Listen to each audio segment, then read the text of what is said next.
Greetings, fellow travelers, and welcome to the Way of the Showman, where we view the world through the lens of showmanship. I am Captain Frodo, and I will be your host and your guide along the way. As we have been known to do along this way, this fourth season, I guess there's 4 seasons in 1 year, eh? So maybe this is like the 4th season even, but along the Way of the Showman it seems the seasons are taking pretty much a year. So whatever that might be, but whatever that might mean.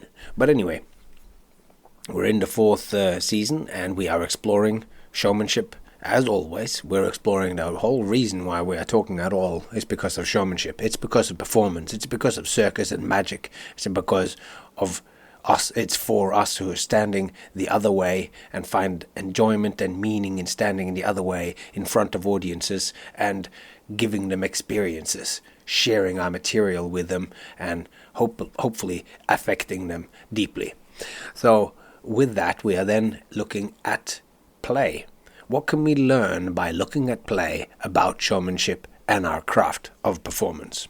Well, as it turns out, a whole lot. We're not going to just summarize all of that here now in the sentence, but I would like to make a quick summary of what we spoke about in the last episode where we talked about play. And what we spoke about then was serious play.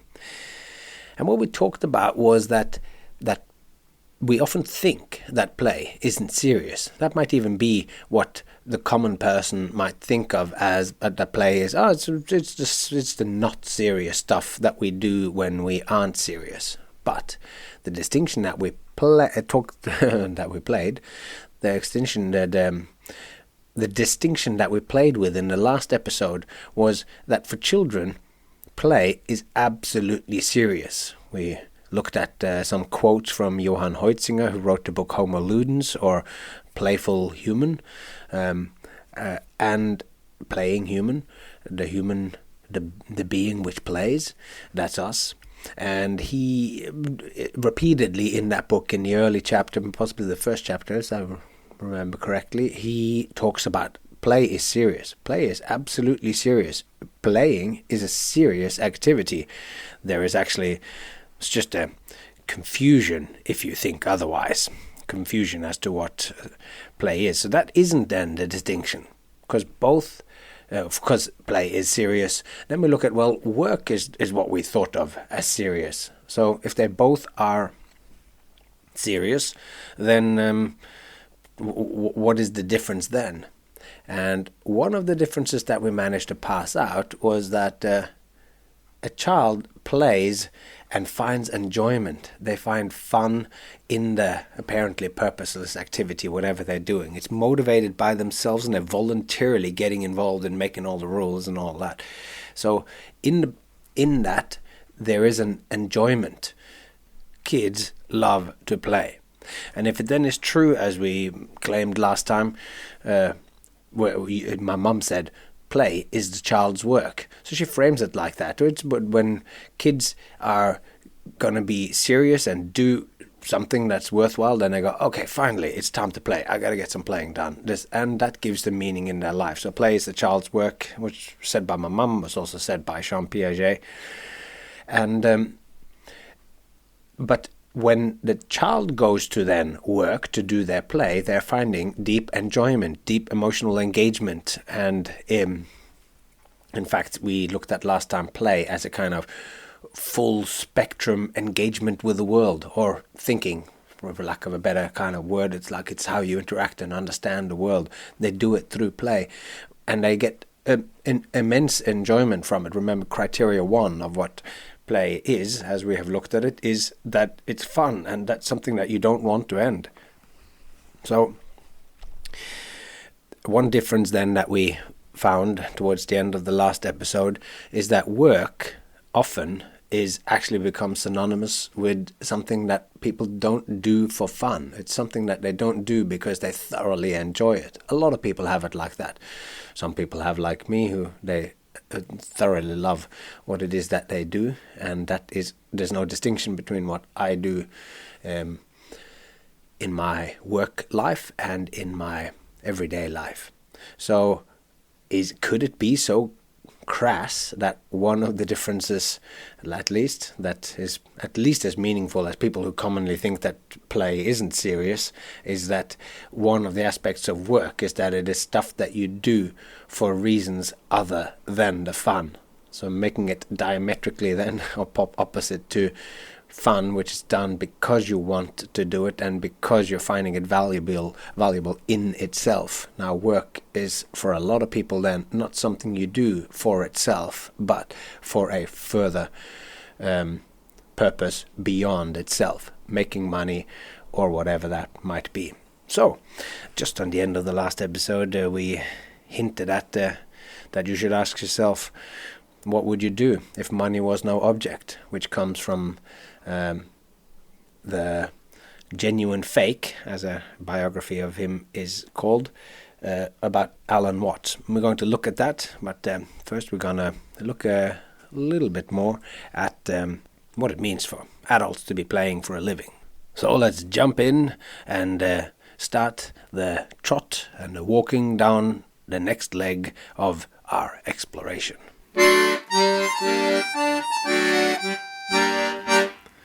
So, adults can play for a living.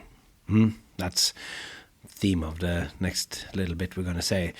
And last time we did speak a lot about, we mentioned that I squeezed through 2 tennis rackets for work, and we mentioned that my daughter was playing with all these little special mice, the My Leg series of mice. So I'm not suggesting that everyone that goes to work should squeeze through rackets, or that they should get these particular brand of My Leg mice and call them Molly and play those games that I suggested. Because those are, of course, examples of my particular way of playing, my work, and my daughter's and her way of playing. And these are our particular kinds of flow. Each person must find their own game. And I'm saying that everyone should strive to find a job which is so enjoyable for them that they would rather do this work than anything else, whether it's considered the best career move or most lucrative thing or not. When I say we should all play for a living, I mean we should let our work be infused with play. We should all work playfully. Sometimes running is just running. Other times it's play. That second kind of running has all kinds of health benefits on top of the baseline cardio fitness thing. If you're playing whilst engaging your fitness regime, you get all kinds of other benefits that we have seen are associated with play. I am suggesting that we fuse the best of the world of play with the best of the world of work. We do need to get things done to make the world go round, as they say, but I can certainly get things done and still be in my happy place of play, be in a full flow state and get my work done. And that does not just mean the actual performances that I do, but all the other stuff that's involved in creation. And in the words of the wonderful American philosopher John Dewey, the pragmatist, he says, it's a rather long quote, "It is important not to confuse the psychological distinction between play and work with the economic distinction. Psychologically, the defining characteristic of play is not amusement or aimlessness. It is the fact that the aim is thought of as more activity in the same line, without defining continuity of action in reference to results produced. Activities, as they grow more complicated, gain added meaning by greater attention to specific results achieved. Thus they pass gradually into work. Both are equally free and intrinsically motivated, apart from false economic conditions which tend to make play into idle excitement for the well-to-do and work into uncongenial labor for the poor. Work is psychologically simply an activity which consciously includes regard for consequences as part of itself. It becomes constrained labor when the consequences are outside of the activity, as an end to which activity is merely a means. Work, which remain permeated with play, with the play attitude, is art. Work which remains permeated with the play attitude is art, in quality, if not in conventional designation. John Dewey said that in 1916 in Democracy in Education. So in 1916, that's predating Huizinga, who wrote in 1938 in his book Homo Ludens. And I appreciate here that this language is rather convoluted and whatever, but we can see in here so many already, if you go back and listen to it again, like how he's here specifically and talking about adults or so, but you can see these elements of play and the criteria of play, we can find them in here. But he is making an important then distinction with separating the economic out of it and looking at the intention that we have when we go through it. And he then ends up by saying that work which remains permeated with the play attitude is actually art. And that is one of the wonderful things that John Dewey wrote about in a further book that he wrote called Art as Experience, which is also a tremendous book which I have not read in full, but I've read a lot where other people talk about this book and quotes and stuff, and something on my list of reading, that's for sure. But absolutely interesting, even if it is a little complex. He says, like, the aim is, in this quote, he goes, the aim is thought of as more activity in the same line. That's what Dewey says. And this, to me, is just another way of expressing what James Carr calls the infinite games. We talked about where an infinite game is something that we engage in for the purpose of continuing the play, not to win, which is the goal of a finite game. And this infinite game is the most important game that we humans play. So when he says work which remains permeated with play attitude is art, Dewey then describes my own experience of work. And mine is, of course, it is actually art when I do it. But if you have a plumber that comes to you, or somebody comes, a landscape architect, a gardener who's going to help you work out, you got some drainage problem where there's always wet on your part of your property and you want to fix it up, you don't want that person to go when he meets you saying, "Oh, what do you do?" "Oh, and I say, "I work at the circus, in a circus," or whatever, "I do circus." And then he goes, "Oh, I wish I could do something like that. I wish he would go," that the gardener would go, or landscape architect would go, "Oh, yeah, you work in a circus." "Ah, yeah, well, that's interesting. But, okay, so look at the contours of your property here. Can you see? So, of course, you see the water there. There's wet down there, yeah, right? And then going, so, and that just goes straight into telling me about the lay of the land and how everything is working out and being completely engrossed and excited in his own work, because that is his sweet spot. And maybe he then, once he's sort of enthusiastically gone that, he's gone, "Oh, yeah, so yeah, you work in the circus, yeah. So is that? Can you make money doing that?" Anyway, but I do absolutely believe that that you can have this attitude, and so did John Dewey. So he's much more respected and intelligent person than myself, and he's already, with two people, if great minds think alike, then that's a good thing. Maybe I can take him as backing this up. And the way that he says, the attitude of play, if that's kept in mind or enacted when you're working, then you're actually doing art. And I absolutely have a playful attitude to my work, and I am an artist, so case in point. The playful aspect of my work allows me to get more enjoyment in life. If the one who has the most fun, the best experience of life wins, then the ever playful are strong candidates for gold medals. So I appreciate that quote by John Dewey is very written. It's dense, and that is because he's a philosopher and he writes in that language. And once you read it, then it's you do actually get into it and start to grasp it, and it can really pop at you. But I did promise in the end of the last episode, I said, we gotta,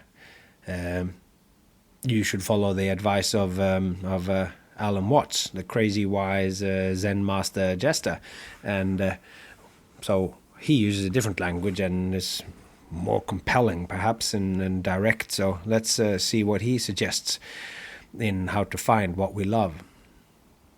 And this comes from a talk that he did, or at least a section of a talk that he did. I don't actually know when it was, but in the end of the day, who cares? The wisdom is eternal.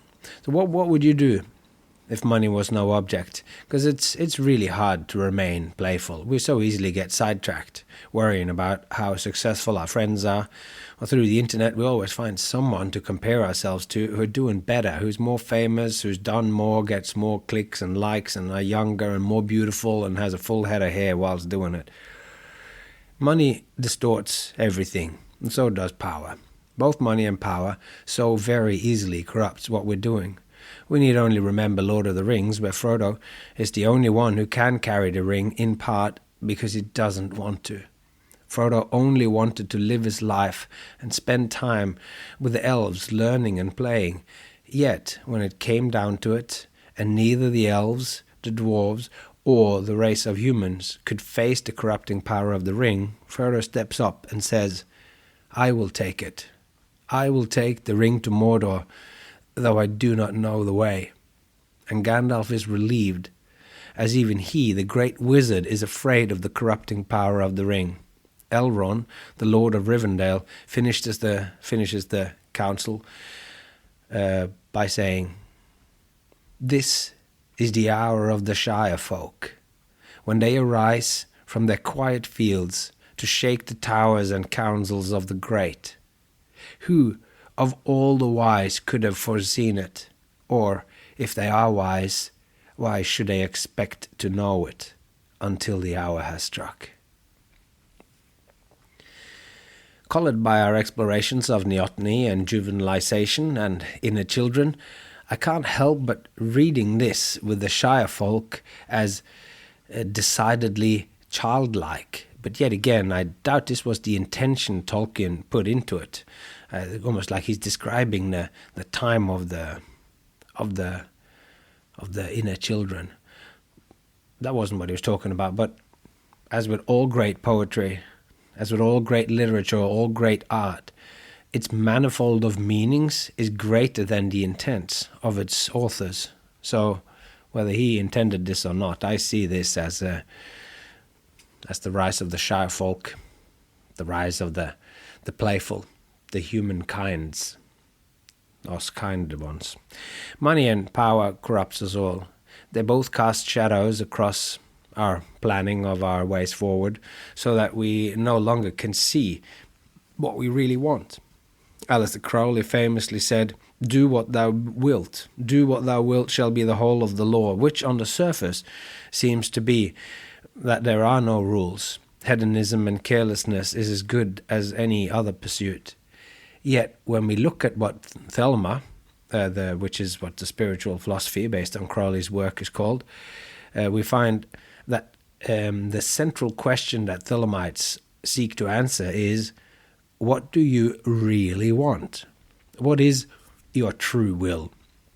Because they don't believe that your true will is something that you consciously decide upon, but rather something which comes from the interplay between the deepest self and the entire universe. Like how finding one's true will is the great quest for occultists. And for those, like me, who loved the book of the never-ending story, you will remember how the Orin necklace, the Orin, as I said when I read it out loud in Norwegian, the necklace that Atreyu gets from the child empress, this medallion has two snakes biting each other's tails, and it has an inscription on the back. And the inscription says, "Do what you wish." The second part of that book, the most complex and brilliant part, where Mikael Ende, the author, goes beyond the simple structure of the hero's quest, or monomyth, as Joseph Campbell called it, shows us how hard it is for a hero who achieves their goal to then go on and use their power to remake the world. As a perfect little antidote to then this always ever-present potential of corruption of power as a compass to guide your way.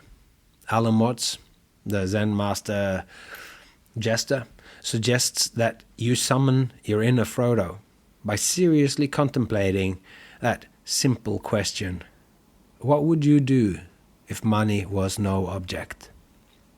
Almost invariably, people find that what they are currently doing isn't what they would like to do.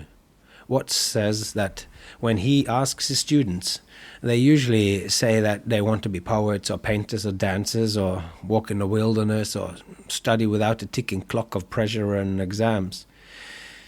He then asks them why they aren't already doing those things, and they say, because you can't make money doing that.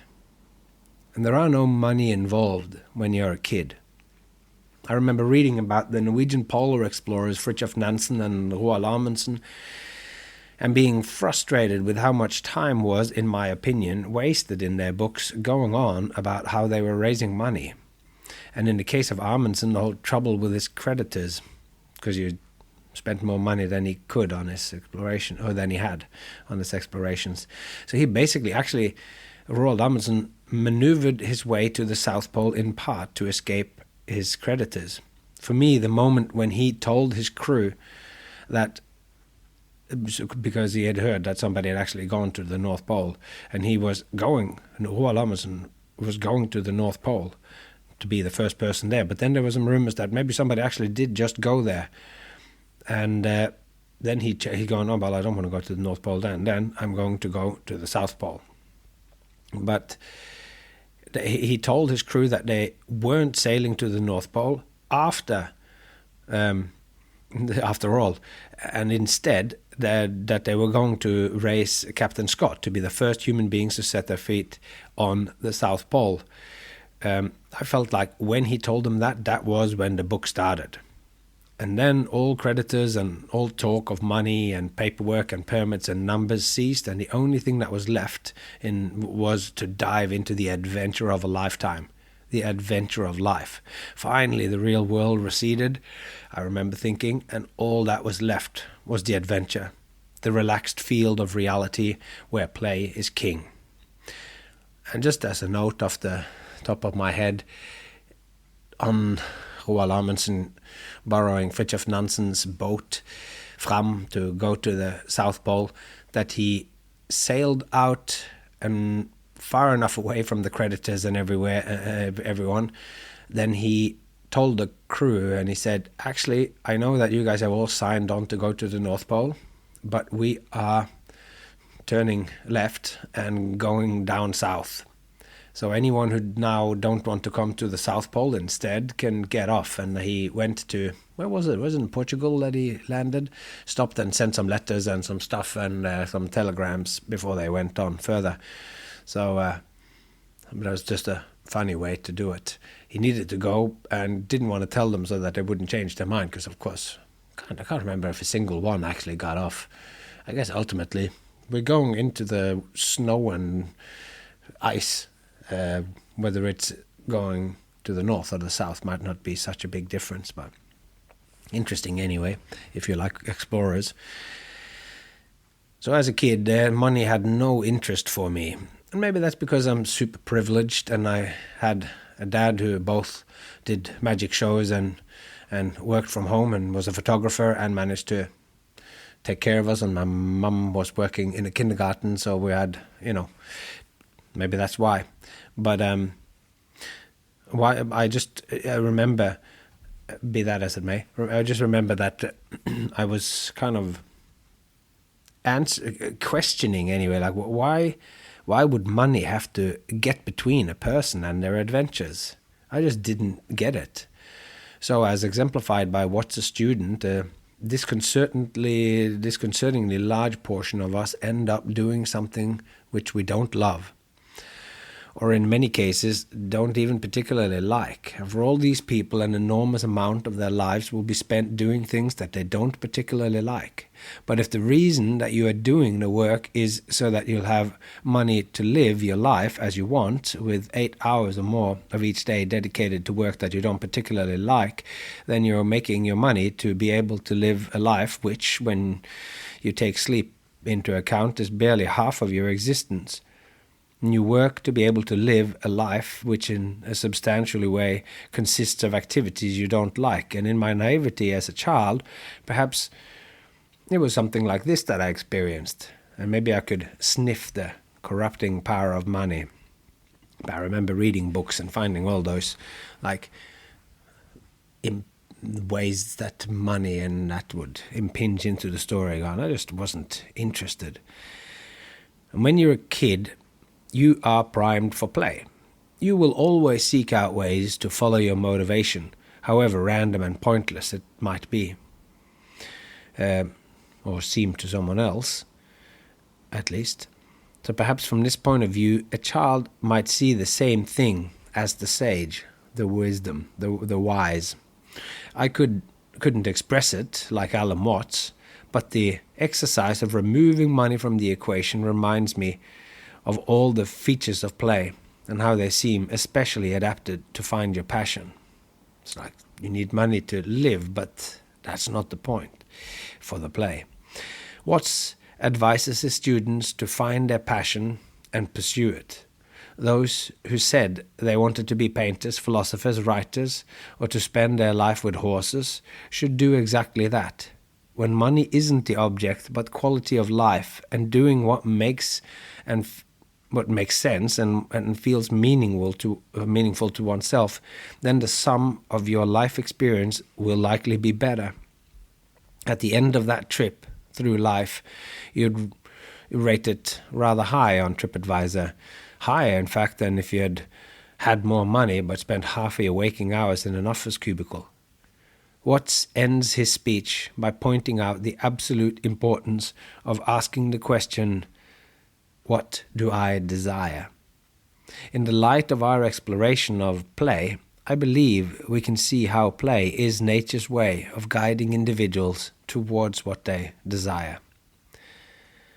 And if you follow Alan Watts' advice, even just the contemplation of it, chances are that when you really arrive at what's important for you, what your desire is, what your true will is, that it will be something like what the nurses in hospices tells us that people really regret as they die.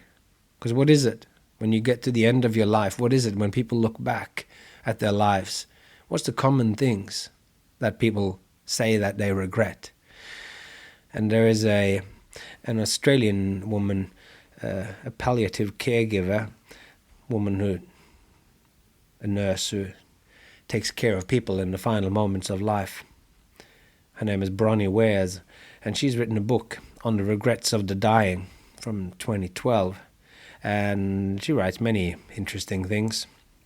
But she finds the top 5 most common regrets to be, and I'm not making this up, this is what she actually wrote. You can Google it, or maybe I'll put a link in the show notes to the book or whatever, but the regrets, they're not surprising. Like the first thing that she writes is, when asked, what are your top 5 regrets? The top 5 regret is, I wish I'd had the courage to live a life true to myself, not the life others expected of me. Second, I wish I hadn't worked so hard. And in the light of everything that we've talked about of what does it mean that work, it's the work that you don't like. 3, I wish I'd had the courage to express my feelings. And 4, I wish I had stayed in touch with my friends. And 5, I wish I had let myself be happier. Play in our culture, in the Western industrialized nations, but in large parts in other cultures too, trivialize play.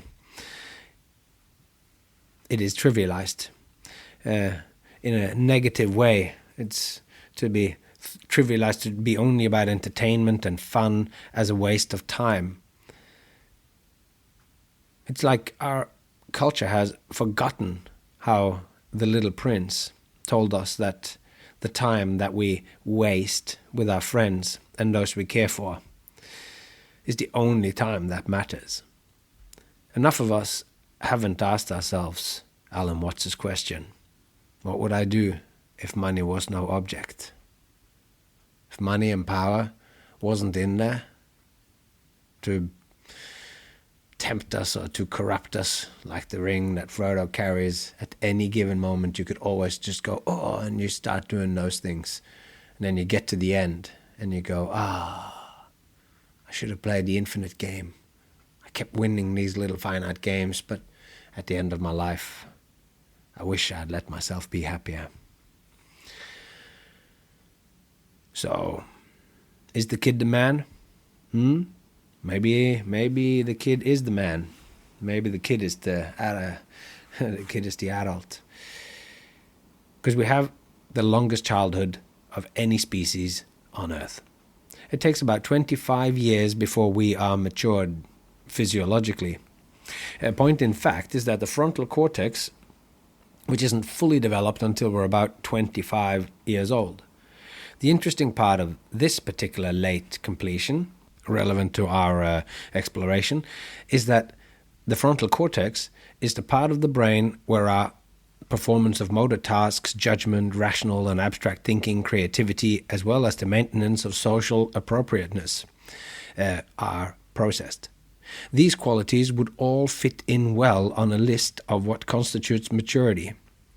A mature, well-adapted human being can be rational, has good judgment, it's creative, and they manage to behave, understand social situations. In this way, finishing the developmental aspects of the frontal cortex, as in the brain actually being finished growing, it becomes like the capstone on the project of childhood. What these 25 years of childhood development means that the amount of work that a child really needs to get done is just quite exceptional. So no wonder kids play so hard and so indefatigably. If we believe that what's not necessary, or which in any way diminishes our survival or reproductive prospects, will in the long run be weeded out, then childhood would have been shortened or been gotten rid of if it wasn't non-essential. We should expect evolution to be tinkering with and fine-tuning childhood as much as it tinkers with all the rest of biology and behaviors. And one could argue, wrongly I think, that childhood is a spandrel, as Stephen Jay Gould called it. And the spandrel is a byproduct of evolution, not something evolved for its own sake, like the human chin, which if you did pick up the gauntlet that I threw down a long time ago, a couple of episodes ago, about what is the purpose of the chin, maybe nothing, then you would already know this. But that the playful behavior, the behaviors are neither here nor there, and it just drifts along on the edges of the important and serious parts of life. But after our considerable explorations of play, we know that this isn't true. Play is not a spandrel. It's not something... Spandrel is actually... Okay, I guess I should say that because it's a concept that Stephen Jay Gould talks about. And a spandrel, he has an essay called The Spandrels of St. Marco, I believe. It's a cathedral of St. Marco. Is that what it's called? And it's when you make a dome inside a church, or the dome in the roof, the way that several domes connects, you get these, like the intersection of two domes. Also, you get these sort of wooden structures that goes down on the inside of a dome or whatever, and these that goes down to the pillars that holds it up, and these are necessary for the dome to exist, but they're not the purpose of the dome, but it's just a necessity of being able to build it out of the brick or whatever it is. So a spandrel in a church is a architectural feature that you haven't included in there because you wanted it to be there, but that's there as because it's necessitated by the construction of the dome. So if that makes any sense at all. But yeah. So we know that play is not just a spandrel, something that you can do without. The work that a child needs to do is very important indeed. And one way we know this is because childhood hasn't gotten shorter, it has gotten longer. Over the course of the past 1.5 million years, the forces of evolution inserted an extra 6 years between infancy and pre-adolescence. It basically inserted a childhood into the life of our species. And I have some of this information comes, that last bit there, that over the course of the past 1.5 million years, that's a quote from Chip Walter from his essay called "Why Are We the Last Apes Standing?" How he can make that claim is something worthwhile looking into if you ever want to deepen that thing there. Like it's just incredible, like how much longer adolescence has more development. But also, childhood is an expensive affair. As my friend Paul DeBeck says to a kid volunteer in his I Hate Children magic show, he says, "It costs $100,000 to raise a child. Your mum could have had a Tesla." And that joke, building on that, you go, so so a woman called Brenna Hassett has in an Eon.co essay called "How to Grow a Human," she suggests that the expense of childhood is a powerful way to describe it. She says, quote, "Perhaps the most clear-cut definition describes childhood in terms of investment. It is the period when you are a net resource sink, when other people are still investing heavily in you." End quote. More resources are needed for us Homo sapiens to fund the primary research and development work of childhood than any of our ancestors. Our kids play more and for longer, and the project of becoming human is actually very expensive in terms of time and commitment and investment. If play is the child's work, and the project of that work is to explore themselves, the world, and their place in it, then it would make sense that the products of that work would become the foundation for the adult work. What's discovered through the child's work is then ideally a knowledge about themselves and what they have to contribute and how they fit into the world. And since play being the nature of this work, it means that it is driven by self-motivated activities which they themselves find fun and meaningful. So they find their role in the world, or where they think that they fit in, and that should then be the basis for where to go as an adult. But based on just tons of hours and resources that are invested in children, we should take their work seriously, their play work, and help them be conscious of their findings, since the result of their play, aren't actually things. It's not like there's a house or a road built by the end of it. The work is internal. They carry the work with them. Or better expressed, they are the results of the work. The job of schooling should, at least in part, be to help the child become aware of the product of their work, so that they, as adults, can pursue work that builds a house on the firm foundations of the work that's done in childhood. And here we can glimpse and add a depth to the child as the father of the man, the Wordsworth line from his poem My Heart Leaps Up.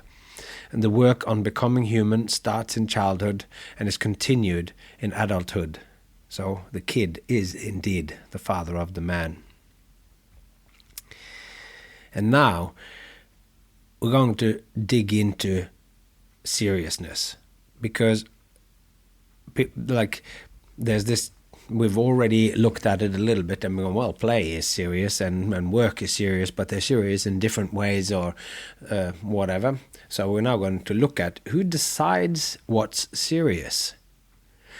So the work done in childhood is deemed important enough for evolution to promote it heavily.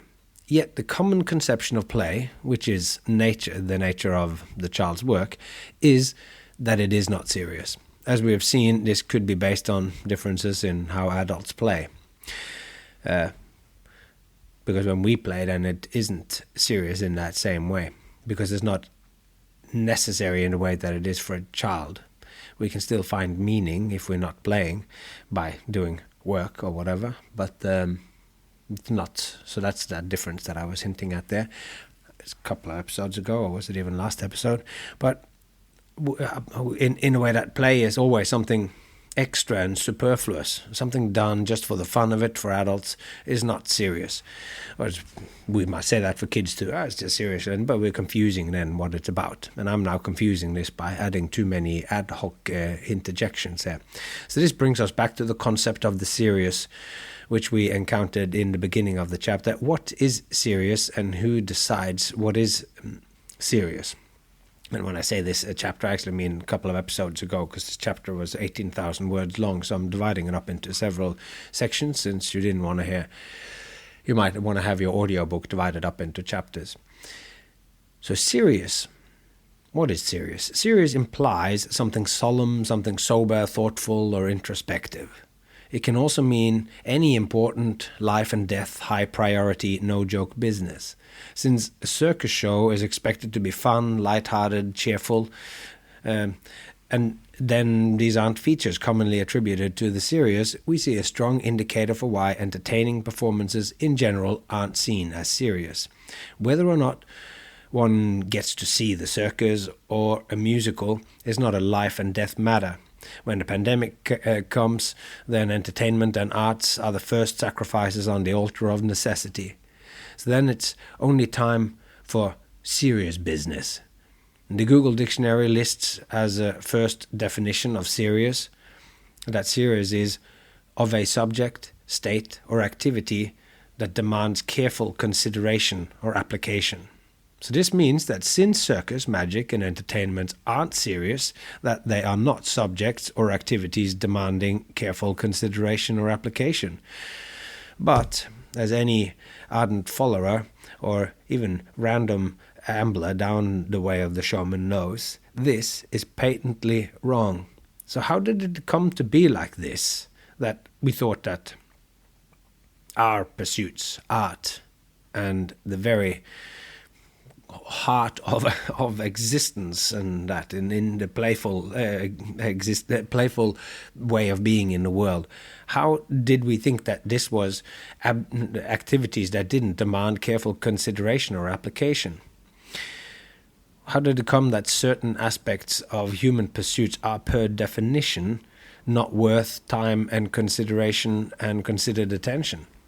I find it curious that anything fun, enjoyable, and exciting, all the things that we are drawn towards in childhood and in our spare time, are deemed not worthy pursuits in themselves. To enjoy oneself and to effortlessly pay attention to something is not worthy of doing or carefully considering. Only what's solemn, boring, or tragic are serious. Why is this? When, as soon as we're done with the serious and important stuff, when we get right into all the fun and playful stuff. That's what we do when we finished work. You do the stuff that you want to do. So, okay, why? Why is this? Why does there seem to be a discrepancy between what we do when we enjoy ourselves and what's serious? So, this is the question that we're going to pick up next episode. And it comes down to the work of an interesting thinker called Alan White. And I found out about this man through a wonderful book called Inside the Reptile Tent, which is a great little book with photographs and rather academic kind of texts. And I read it a long time ago when the Happy Sideshow was doing a creative development with Derek Ives, the late, great, and deeply influential Derek Ives, the dark clown, and from Australia. Anyway, we're going to look at that, and who decides what's serious in the next exciting episode of The Way of the Showman. All right. I hope you are doing exceptionally well wherever you are when you are listening to this. I hope that you are managing to be within a flow state, that you're being challenged by yourself and the world around you and the projects that you're working on, but that you're managing to stay just ahead of it in a flow state and just managing to surprise yourself by actually being able to solve the problems as they arrive. And before I let you go, I would just like to remind you that if you haven't already signed up and followed me on The Way of the Showman at Instagram, then it would be totally awesome if you did. And as always, I put in a whole lot of work and a whole lot of love in this thing. And I have a whole lot of love for you. And it would be great if you returned the favor for me doing all of this work, if it's having any value for you, that you shared this with someone that you loved and cared about. So, if you could do that, that would be totally awesome. And until next time, take care of yourself and those you love, who you just talked about the podcast to. And I hope to see you along the way.